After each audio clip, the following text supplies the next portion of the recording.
వీడియోలో మనం ఎస్టర్డే వరకు మనం ఏం నేర్చుకున్నామంటే acids bases and salts chapter కూడా నేర్చుకున్నాం. ఈ చాప్టర్ ఏంటంటే ఈ చాప్టర్ ఏమేంటంటే structure of atom. Structure of atom ఏంటంటే ఫస్ట్ ఆఫ్ ఆల్ మనం ఇది టెన్త్ క్లాస్లో 8th లెసన్ అనమాట. 10th క్లాస్ ఫిజిక్స్ సబ్జెక్ట్లో 8th లెసన్ ఇది.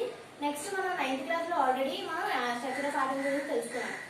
అసలు మెయిన్ ఆటమ్ అంటే ఏంటి, సెంటర్ ఆఫ్ ఆటమ్ అంటే ఏమంటారు, సెంటర్ ఆఫ్ ఆటంలో ఉన్నది ఏమంటారు అంటే ఆటంలో సెంటర్ పాయింట్లో ఉన్నది ఏమంటారు, నెక్స్ట్ ఇందులో ఎన్ని పార్టికల్స్ ఉంటాయి, ఆ పార్టికల్స్ ఏంటి వాటి గురించి ఆల్రెడీ 9th క్లాస్ నేర్చుకున్నాం. మళ్ళీ ఒకసారి చెక్ చేసుకున్నాం అంటే మనకు గుర్తున్నాయా లేదా. This the atom. ఆటమ్ ఏంటంటే కంటికి కనిపించలేని ఆటమ్ అనమాట. అసలు మన కంటికి అసలు కనిపించదు, అంటే చాలా చిన్నదనమాట. మళ్ళీ అందులో కొన్ని particles, 3 particles electrons, neutrons, protons అనే పార్టికల్స్ ఉంటాయి. This the atom. ఇది సబ్స్టెన్స్ అంటే అవుటర్ సబ్స్టెన్స్ లోని ఎలక్ట్రాన్స్ అనేవి ఉంటాయి, రివాల్వ్ అవుతూ ఉంటాయి అన్నమాట అవుటర్ సబ్స్టెన్స్ లో. This is the centre part of the atom. దీన్నే centre part of the atom ని న్యూక్లియస్ అని కూడా అంటాం. ఈ centre part of the atoms లో ప్రోటాన్స్ ఉంటాయి, అలాగే న్యూట్రాన్స్ ఉంటాయి. Protons, neutrons. This is the electrons. Outer substance లోని ఎలక్ట్రాన్స్ అనేవి ఉంటాయి. అదే ఇన్నర్ లో అయితే దీన్నే న్యూక్లియస్ అని కూడా అంటాం. Centre part of the atom ని న్యూక్లియస్ అని కూడా అంటాం. దీంట్లో ప్రోటాన్స్, న్యూట్రాన్స్ అనేవి కూడా ఉంటాయి.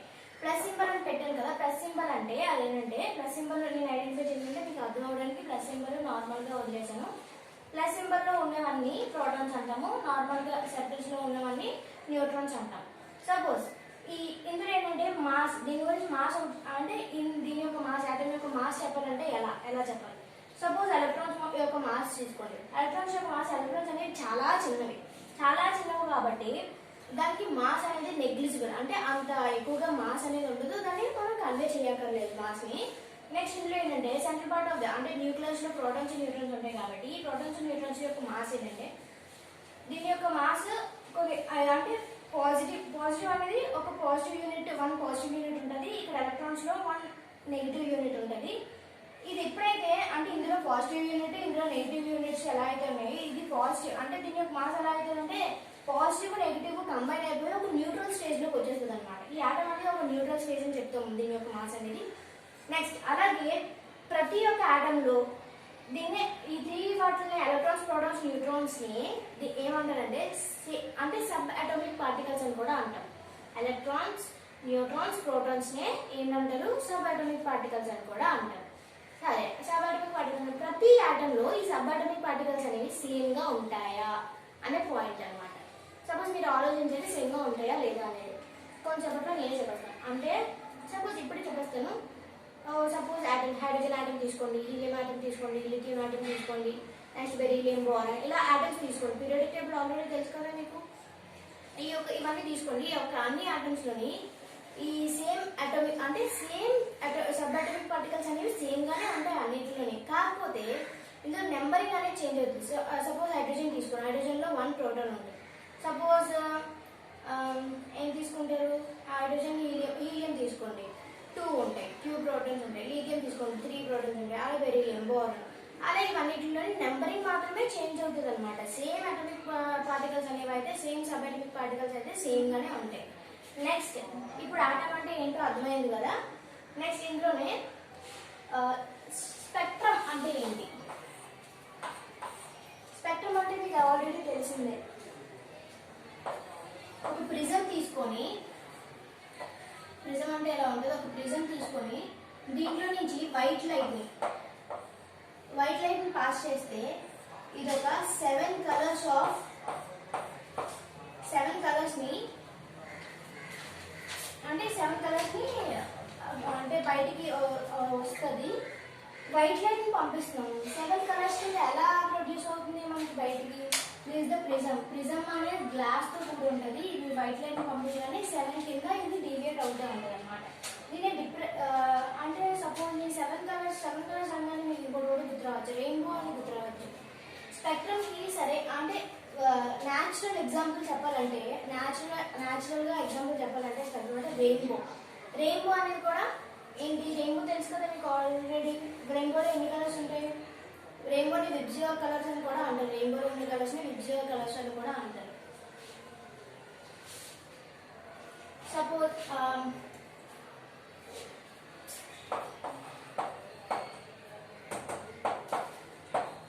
రెయిన్బో. స్పెక్ట్రమ్కి మెయిన్ ఎగ్జాంపుల్ ఏంటి, నేచురల్ ఎగ్జాంపుల్ ఏంటి, రెయిన్బో కదా. రెయిన్బోలో విబ్జియోర్ అని కూడా అంటారు రెయిన్బో కలర్స్ని. అందులో రెయిన్బోలో ఎన్ని కలర్స్ ఉంటాయి? Violet, indigo, blue, green, yellow, orange, red. ఎన్ని కలర్స్? 1 2 3 4 5 6 7 కలర్స్. అదే ఇందాక కూడా చెప్పాను, ప్రిజంలో కూడా 7 కలర్స్ మనకి ప్రొడ్యూస్ అవుతాయి అనమాట. వైట్ లైట్ పాస్ చేయగానే మనకి 7 కలర్స్ ప్రొడ్యూస్ అవుతాయి కదా. నెక్స్ట్ అలాగే నెక్స్ట్ ఇందులో కూడా 7 కలర్స్ అనగానే మనకి రెయిన్బో అనేది బెస్ట్ ఎగ్జాంపుల్ కింద గుర్తొస్తుంది. Next this the natural spectrum అనమాట. అంటే న్యాచురల్గా వచ్చేది రెయిన్బో అనేది న్యాచురల్గా వస్తుంది కదా. న్యాచురల్ స్పెక్ట్రమ్ అని రెయిన్బోని ఎగ్జాంపుల్ చెప్పచ్చు. నెక్స్ట్ వైలెట్ ఏంటి? వైలెట్ అంటే వి ఫర్ వైలెట్, విబ్జియోర్ అని కూడా అంటాము. రెయిన్బో కలర్స్ దాన్ని విబ్జియోర్ అని కూడా అంటాం. V for violet, I for indigo, B for blue, G for green, Y for yellow, O for orange, R for red. These are 7 colours. ఏంటి మళ్ళీ గుర్తుపెట్టుకోండి, చాలా బాగా గుర్తుంటుంది. Violet, indigo, blue, green, yellow, orange, red. చూడండి rainbow first rainbow form up కానీ violet కలర్లో ఉంటుంది. నేను కలర్స్ వేయలేను కాబట్టి బోర్డు మీద మీకు ఇలా ఐడెంటిఫై చేస్తున్నాను. వైలెట్, విఎన్ రాసానంటే వైలెట్, ఐఎన్ అంటే IndiGo, blue, green, yellow, orange, red. ఇలా కొన్ని కలర్స్ అనేది రెయిన్బో రాగానే డివైడ్. మీరు ఆల్రెడీ రెయిన్బో అనేది చూసే ఉంటారు. అంటే ఎవరైనా రెయిన్బో చూస్తారు, అప్పుడప్పుడైనా చూస్తూ ఉంటారు. వర్షం అది వస్తున్నప్పుడు రెయిన్బో కొద్దిగా ఫామ్ అవుతుంది, అప్పుడు చూస్తారు కదా. ఈ కలర్స్ అనేవి మనకి ఫామ్ అవుతాయి. కానీ మనకి ఎక్కువగా ఇందులో ఉండే కలర్ ఏంటంటే వైలెట్, రెడ్ అనేది కొంచెం ఎక్కువగా కనిపిస్తుంది. మధ్యలో కలర్స్ కొంచెం తక్కువగా కనిపిస్తుంటాయి. ఇది కంటిన్యూస్ స్పెక్ట్రమ్ అని కూడా చెప్తాం. కంటిన్యూస్ స్పెక్ట్రమ్ అని ఎందుకు చెప్తామంటే దీనికి ఎండింగ్ అనేది లేదు. అంటే ఈ వైలెట్ కలర్ ఇక్కడ వరకే రావాలి, ఈ ఇండిగో కలర్ ఇక్కడ వరకే రావాలి, ఈ బ్లూ కలర్ ఇక్కడ వరకే రావాలి, గ్రీన్ అలా అని ఏం లేదు. ఇది ఎక్కడి వరకు వస్తుందో అనేది మనం చెప్పలేము. ఎప్పుడు కలర్ అనేది దీనికంటూ ఒక ఎండింగ్ పాయింట్ ఉండదు. వైలెట్ కంటూ ఒక ఎండింగ్ పాయింట్ అనేది ఉండదు. ఇలా వస్తూనే ఉంటాయి కలర్స్ అనేది, ఇలా వస్తూనే ఉంటాయి. కాకపోతే ఇక్కడ ఒక వైలెట్ కలర్ ఉంటుంది, ఇక్కడ ఇండిగో, అలా blue, green, white, yellow, orange అనేది వస్తుంది. అందుకని ఎండింగ్ పాయింట్ అనేది ఉండదు. అందుకనే దీన్ని కంటిన్యూస్ స్పెక్ట్రమ్ అని కూడా అంటాం. నెక్స్ట్ ఏం చెప్పాలంటే ఇప్పుడు స్పెక్ట్రమ్ గురించి తెలుసుకున్నాం కదా. నెక్స్ట్ ఏంటంటే sound waves. Suppose wave nature of light. Wave nature అంటే సపోజ్ మీరు ఒక వాటర్ తీసుకోండి, బకెట్ ఆఫ్ వాటర్ తీసుకొని దాంట్లో ఒక స్టోన్ వేయండి. స్టోన్ వేస్తే మనకి ఆ వాటర్లోని వేవ్స్ అనేవి ఫామ్ అయ్యి ఒక డిస్టర్బెన్స్ అనేది క్రియేట్ అయ్యి వేవ్స్ ఫామ్ అవుతాయి కదా. వేవ్స్ ఫామ్ అయినప్పుడు ఆ వేవ్ అనేది ఎలా ఉంటుంది? సపోజ్ ఫర్ ఎగ్జాంపుల్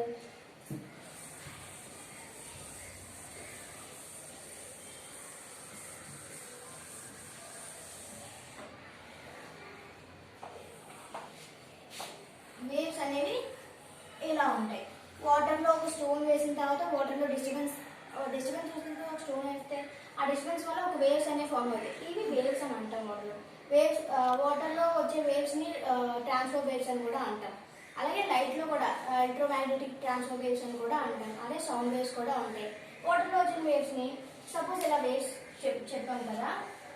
నెక్స్ట్ ఇప్పుడు ఈ వేవ్ నుంచి ఈ వేవ్కి అంటే సపోజ్ ఇక్కడ నుంచి ఇక్కడికి వేవ్ లెంత్ అంటాం అన్నమాట.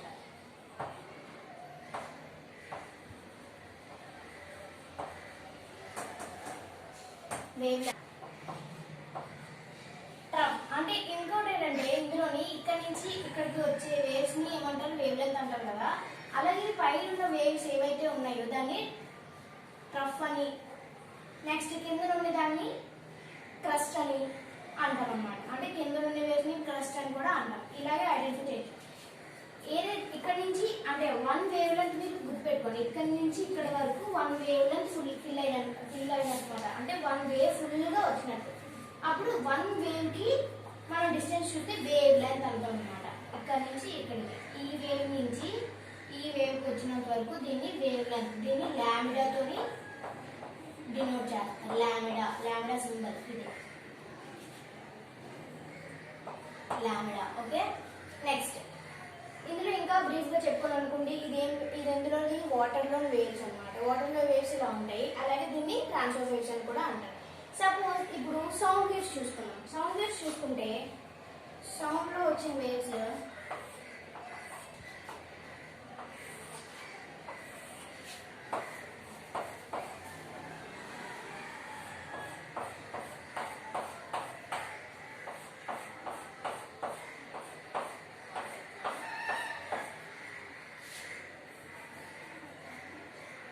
ఇది సౌండ్లో వచ్చిన వేవ్స్, సౌండ్ అనమాట.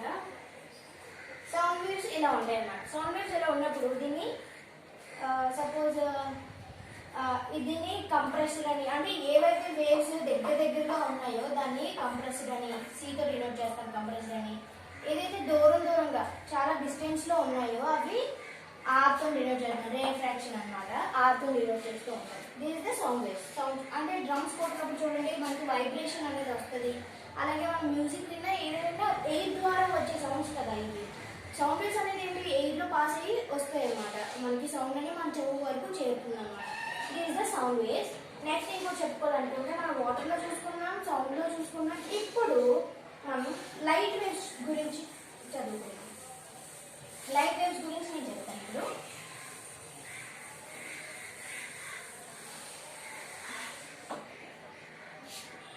లైట్ వేవ్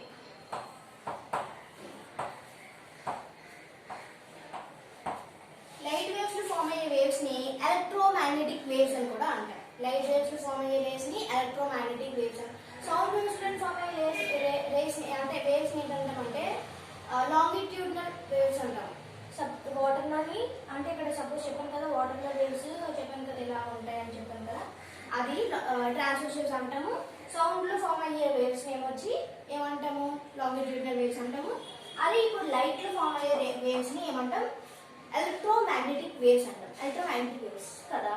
సపోజ్ ఇప్పుడు ఎలక్ట్రోమాగ్నెటిక్ వేవ్స్ అని చెప్పాం కదా, ఈ ఎలక్ట్రోమాగ్నెటిక్ వేవ్స్ ఎలా ఫామ్ అవుతాయి అంటే సపోజ్ ఈ ఎలక్ట్రోమాగ్నెటిక్ వేవ్స్ చార్జ్ ఆఫ్, అంటే సపోజ్ ఇప్పుడు ఎప్పుడైనా ఒక ప్రోటాన్ తీసుకోండి. ప్రోటాన్కి ఒకసారి డయాగ్రామ్ వేసి చూపిస్తే మీకు దీనికి క్లియర్గా అర్థమవుతుంది.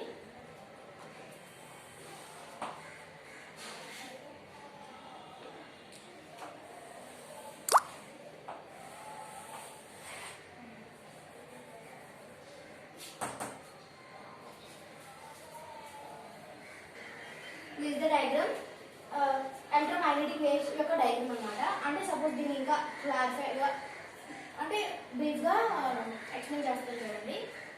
ఇందులో ఇలా ఉన్నాయి కదా, అంటే డిఫరెన్సెస్ చూపించాను చూడండి. చెక్స్లో ఉన్నాయి కదా, చెక్స్లో ఉన్నది మనకి చెక్స్ ఏదైతే ఉందో దాన్ని ఎలక్ట్రికల్ ఫీల్డ్ అంటాం. అలాగే నార్మల్గా గీసాను కదా వాటిని మ్యాగ్నెటిక్ ఫీల్డ్ అంటాం. Magnetic field this is the direction of propagation of wave. Suppose ఇలా ఉంటుంది కదా, ఇది ఎలక్ట్రోమాగ్నెటిక్ వేవ్స్ అనేవి దేని ద్వారా ఫామ్ అవుతాయి, చార్జెడ్ పార్టికల్స్ వైబ్రేషన్ ద్వారా. Charged particles vibration. సపోజ్ మీకు ఎగ్జాంపుల్ చెప్పాలంటే ప్రోటాన్స్ ఉన్నారనుకోండి. సపోజ్ ప్రోటాన్కి ఛార్జ్ ఏంటి ఉంటుంది, ప్రోటాన్స్కి ఛార్జ్ ప్లస్ అని చెప్పారు కదా మీకు లెసన్ స్టార్టింగ్లోనే. ప్లస్తో ఐడెంటిఫై చేసిన ప్రోటాన్స్ అని చెప్పారు కదా, ప్లస్ ఛార్జ్ ఉంటుంది ప్రోటాన్స్కి. దీని యొక్క ప్రోటాన్స్ అనేవి వైబ్రేట్ అవ్వడం ద్వారా ఈ ఎలక్ట్రోమాగ్నెటిక్ వేవ్స్ అనేవి ఫామ్ అవుతాయి. నెక్స్ట్ ఇందులో న్యూట్రాన్స్ కూడా ఉంటాయి. న్యూట్రాన్స్లో కూడా సపోజ్ ఎలక్ట్రాన్స్లో నెగిటివ్ ఛార్జ్ అని చెప్పాను కదా, స్టార్టింగ్లో చెప్పాను నెగిటివ్ ఛార్జ్ అని చెప్పాను కదా. ఇది ఎలక్ట్రాన్స్ ఎప్పుడైతే వైబ్రేట్ అవుతాయో అప్పుడు ఎలక్ట్రోమాగ్నెటిక్ వేవ్స్ అనేవి ఫామ్ అవుతాయి. చార్జెడ్ పార్టికల్స్ ఆఫ్, అంటే సపోజ్ చార్జెడ్ పార్టికల్, దీనికి ఛార్జ్ ఉంది, దీనికి ఇది చార్జెడ్ పార్టికల్, ఇది ప్రోటాన్స్ అనేవి చార్జెడ్ పార్టికల్, ఎలక్ట్రాన్స్ అనేవి charged particle. Charged particles of vibrating, ఏదైనా చార్జెడ్ పార్టికల్స్ వైబ్రేట్ అయితే అప్పుడు ఎలక్ట్రోమాగ్నెటిక్ వేవ్స్ అనేవి ఫామ్ అవుతాయి అనమాట. సపోజ్ దీనికి ఈ వేవ్కి ఉన్న డిస్టెన్స్ వేవ్ లెంత్ అని చెప్పాను కదా, వేవ్ లెంత్. ఓకే, నెక్స్ట్ ఇందులో మెయిన్గా చెప్పాలనుకుంటే ఎలక్ట్రోమాగ్నెటిక్ వేవ్స్ అనేవి ఫామ్ అవుతున్నప్పుడు, ఎలక్ట్రికల్ ఫీల్డ్ ఫామ్ అవుతున్నప్పుడు మ్యాగ్నెటిక్ ఫీల్డ్ ఫామ్ అవుతుంది. అంటే డిఫరెంట్ డైరెక్షన్స్లో ఫామ్ అవుతాయి. అంటే దీంట్లో suppose variation of electrical field form అయింది అనుకోండి, ఇది ఫామ్ అయిన తర్వాత మ్యాగ్నెటిక్ ఫీల్డ్ ఫామ్ అవుతుంది. అలాగే మ్యాగ్నెటిక్ ఫామ్ అయిన తర్వాత ఎలక్ట్రికల్ ఫామ్ అవుతుంది. అలాగే ఎలక్ట్రికల్ ఫామ్ అయిన తర్వాత మ్యాగ్నెటిక్ ఫామ్ అవుతుంది. అలా ఫార్మేషన్ అవుతాయి అన్నమాట. నెక్స్ట్ ఇందులో ఎలక్ట్రోమాగ్నెటిక్ వేవ్స్లో క్యారెక్టరైజెస్ చెప్పాలనుకుంటే వేవ్ లెంత్ ఒకటి, ఫ్రీక్వెన్సీ ఒకటి, వెలోసిటీ ఒకటి. This the speed. అంటే సపోజ్ 1 సెకండ్కి ఎన్ని వేవ్స్ ట్రావెల్ అవుతుందో, ఎంత డిస్టెన్స్ ట్రావెల్ అవుతుందో దాన్ని స్పీడ్ అంటాం. అలాగే ఫ్రీక్వెన్సీ అంటే 1 సెకండ్కి ఎన్ని వేవ్స్ వస్తాయో, నెంబర్ ఆఫ్ వేవ్స్. అసలు సపోజ్ 200 వేవ్స్ వచ్చాయి అనుకోండి, 200 ఫ్రీక్వెన్సీ అవుతుంది. అది 5000. 1 సెకండ్కి 500 వేవ్స్ వస్తే 500 ఫ్రీక్వెన్సీ అవుతుంది. ఫ్రీక్వెన్సీ అంటే గుర్తుపెట్టుకో, ఫ్రీక్వెన్సీ అంటే నెంబర్ ఆఫ్ వేవ్స్. 1 సెకండ్కి నెంబర్ ఆఫ్ వేవ్స్, ఎన్ని నెంబర్ ఆఫ్ వేవ్స్ వస్తే దాన్ని ఫ్రీక్వెన్సీ అంటాం. ఫ్రీక్వెన్సీని మ్యూతో డినోట్ చేస్తాం. ఫ్రీక్వెన్సీని సపోజ్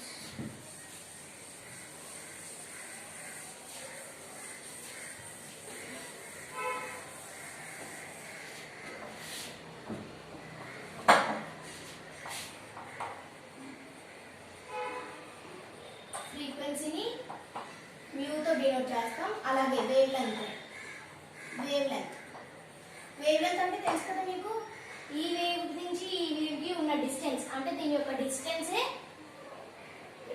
వేవ్ లెంత్ అంటాం. దాన్ని లాంబ్డాతో డినోట్ చేస్తాం, లాంబ్డా. నెక్స్ట్ స్పీడ్ని సీతో డినోట్ చేస్తాం. స్పీడ్ ఏంటో తెలుసు కదా, ఒక సెకండ్కి ఎంత ఫాస్ట్గా ఎంత డిస్టెన్స్ ట్రావెల్ అవుతుందో అదనమాట. నెక్స్ట్ సి కింద స్పీడ్ని డినోట్ చేస్తుంది. దీని